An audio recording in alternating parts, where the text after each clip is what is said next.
آج ہم ایک بہت پرانی کہانی پر بات کر رہے ہیں۔ جی، سورج اور ہوا؟ ہاں، سورج اور ہوا۔ بظاہر تو یہ بچوں کی کہانی لگتی ہے نا؟ یونان کے پس منظر میں۔ بالکل، لگتی تو بچوں کی کہانی ہے لیکن اس میں گہرائی بہت ہے۔ صحیح۔ ہمارے پاس اس کا جو کلاسیکی متن ہے۔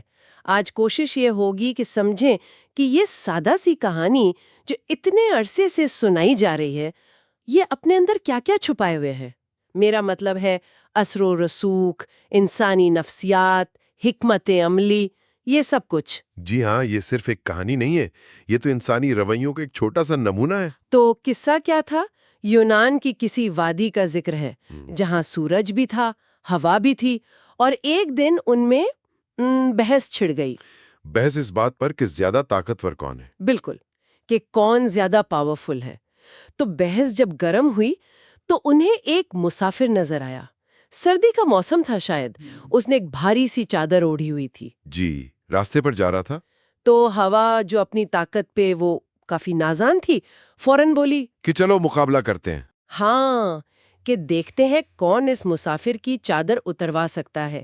جو کامیاب ہو گیا وہی طاقتور۔ اور سورج نے چیلنج قبول کر لیا، کہا ٹھیک ہے، پہلے تم کوشش کرو۔ یہیں سے وہ بات دلچسپ ہو جاتی ہے۔ بالکل، یہاں مقابلہ شروع ہوتے ہی دو بالکل الگ الگ آپ کہہ لیں طریقے نظر آتے ہیں۔ ایک طرف طاقت کا سیدھا سیدھا استعمال، زبردستی، جو ہوا نے چنا۔ جی، اور دوسری طرف نرمی کا یا بالواسطہ طریقہ جو سورج نے بعد میں اپنایا۔ اچھا، تو ہوا نے پہلے اپنی باری لی، اس نے کیا کیا؟ پوری طاقت لگا دی۔ اوہ، پوری طاقت! پہلے تو ہلکی ہوا چلی، پھر وہ تیز ہوتی گئی، جھکڑ بن گئی، آندھی، مٹی اڑ رہی ہوگی، درخت ہل رہے ہوں گے۔ بالکل، گرد و غبار کا طوفان۔ اس نے اپنی ساری طاقت لگا دی کہ بس مسافر کی چادر اڑا دے، کھینچ لے۔ کوشش یہ تھی کہ مسافر کی گرفت کمزور پڑ جائے۔ جی ہاں۔ لیکن ہوا کیا؟ نتیجہ کیا نکلا؟ نتیجہ الٹا نکلا۔ اچھا؟ ہاں، ہوا جتنا زور لگا رہی تھی، مسافر اتنا ہی زیادہ وہ اپنی چادر کو مضبوطی سے پکڑ رہا تھا۔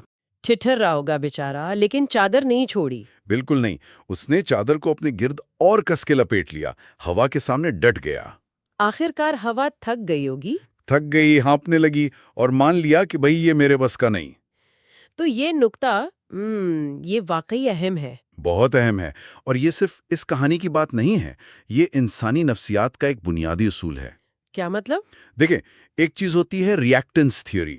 ریاکٹنس؟ جی، مطلب یہ کہ جب لوگوں کو لگتا ہے کہ ان کی آزادی پہ، ان کے اختیار پہ کوئی زور زبردستی کر رہا ہے، ان پہ دباؤ ڈالا جا رہا ہے۔ ہاں، تو ان کا جو قدرتی رد عمل ہوتا ہے وہ مزاحمت ہوتی ہے۔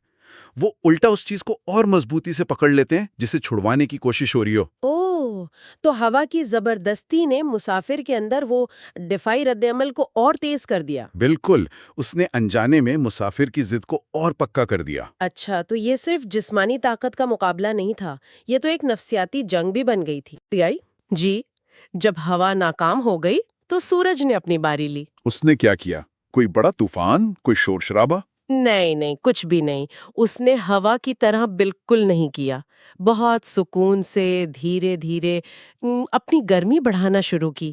گرمی؟ یعنی اس نے ماحول کو بدلنا شروع کر دیا؟ عین مطابق، اس نے مسافر پر براہ راست کوئی دباؤ نہیں ڈالا، اس نے صرف حالات بدلے۔ کیسے؟ پہلے ہلکی وہ خوشگوار سی دھوپ نکلی، پھر آہستہ آہستہ تپش بڑھنے لگی۔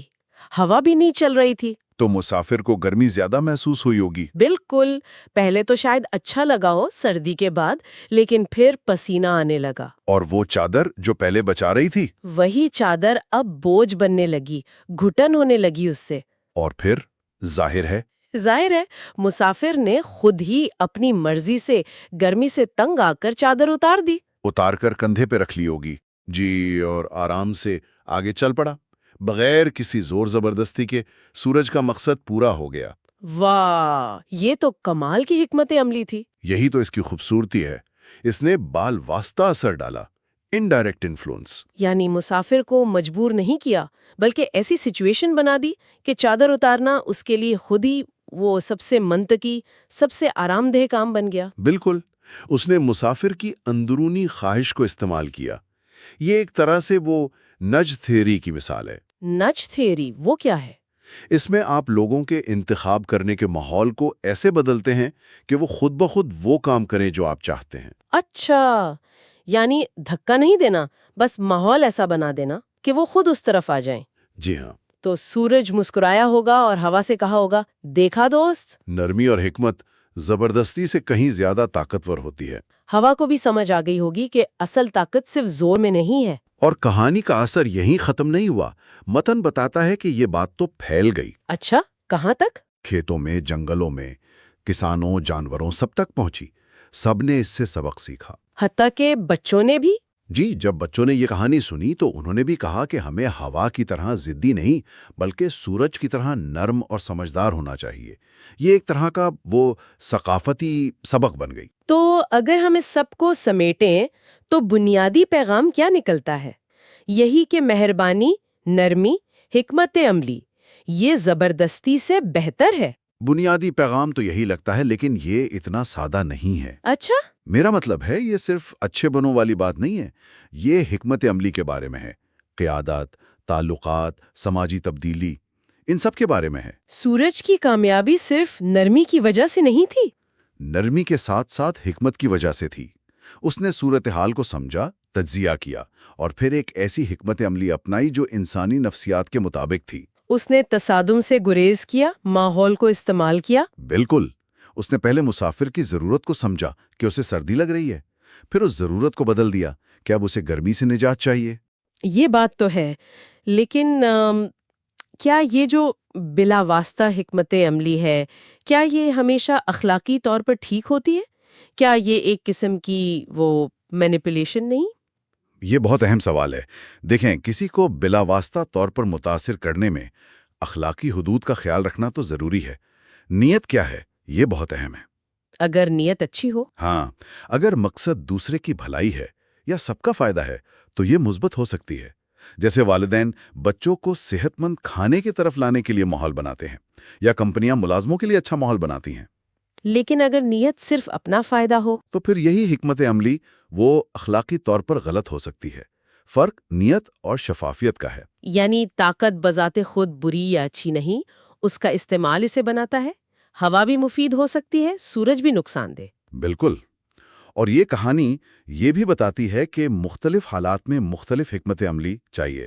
ہو سکتا ہے کبھی فوری ایکشن ضروری ہو جہاں براہ راست مداخلت کرنی پڑے، لیکن زیادہ تر معاملات میں جہاں لمبے عرصے کے تعلقات بنانے ہوں یا پائیدار تبدیلی لانی ہو، وہاں سورج کا طریقہ یعنی سمجھنا، صبر کرنا، ماحول کو بہتر بنانا وہ زیادہ کامیاب رہتا ہے۔ یہ تو لیڈرشپ سے بھی جڑتا ہے۔ جی، یہ لیڈرشپ کے ٹرانسفارمیشنل انداز جیسا ہے، جہاں لیڈر لوگوں کو اندر سے تحریک دیتا ہے، صرف حکم نہیں چلاتا۔ اس کہانی کو اگر آج کے دور میں دیکھیں تو کہاں کہاں لاگو کر سکتے ہیں؟ دفتر میں، گھر میں، یا بڑے پیمانے پر بھی؟ یقیناً ہر جگہ جہاں انسانوں کے تعلقات ہیں، مذاکرات ہیں، اثر و رسوخ کا معاملہ ہے۔ دفتر میں دیکھیں، اگر کوئی باس صرف سختی کرتا ہے تو لوگ ڈر سے کام کریں گے، دل سے نہیں، جیسے مسافر نے چادر نہیں چھوڑی تھی۔ بالکل، لیکن جو لیڈر ماحول اچھا بناتا ہے، لوگوں کی ضروریات سمجھتا ہے، انہیں تحریک دیتا ہے، وہاں لوگ خود بہتر کام کرتے ہیں۔ اور گھر میں، خاندانی معاملات میں؟ وہاں بھی یہی ہے۔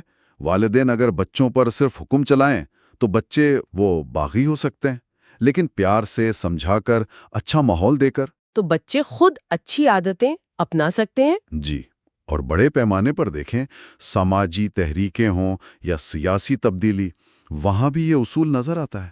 کیسے؟ جو تحریکیں صرف تصادم اور زبردستی پر زور دیتی ہیں، انہیں اکثر شدید مزاحمت کا سامنا کرنا پڑتا ہے، معاشرہ مزید تقسیم ہو جاتا ہے۔ اور جو مکالمے پر زور دیتی ہیں؟ جو مکالمے، افہام و تفاہیم اور لوگوں کے دل جیتنے پر توجہ دیتی ہیں، وہ زیادہ پائیدار، مثبت تبدیلیاں لا سکتی ہیں۔ بین الاقوامی تعلقات میں بھی سافٹ پاور، ہاں، سافٹ پاور بمقابلہ ہارڈ پاور، جی، وہ اسی فلسفے کی عکاسی ہے۔ نرمی، ثقافتی اثر بمقابلہ فوجی یا اقتصادی دباؤ۔ تو یہ جو اتنی سادہ سی کہانی لگ رہی تھی، یہ تو اصل میں طاقت، اثر و رسوخ، انسانی نفسیات، ان سب کے بنیادی اصولوں کا خزانہ ہے۔ بالکل، یہ یاد دلاتی ہے کہ دوسروں پر اثر انداز ہونے کا بہترین طریقہ اکثر سب سے کم براہ راست ہوتا ہے۔ حکمت، صبر اور ماحول کو سمجھنا، یہ کلیدی چیزیں ہیں۔ جی ہاں، اور یہ کہانی آخر میں ہمیں ایک گہرے سوال پر سوچنے کی دعوت دیتی ہے۔ وہ کیا؟ دیکھیں، ہم سب زندگی میں کبھی نہ کبھی کسی نہ کسی سطح پر دوسروں کو قائل کرنے کی، ان کا رویہ بدلنے کی یا انہیں اپنی بات منوانے کی کوشش کرتے ہیں۔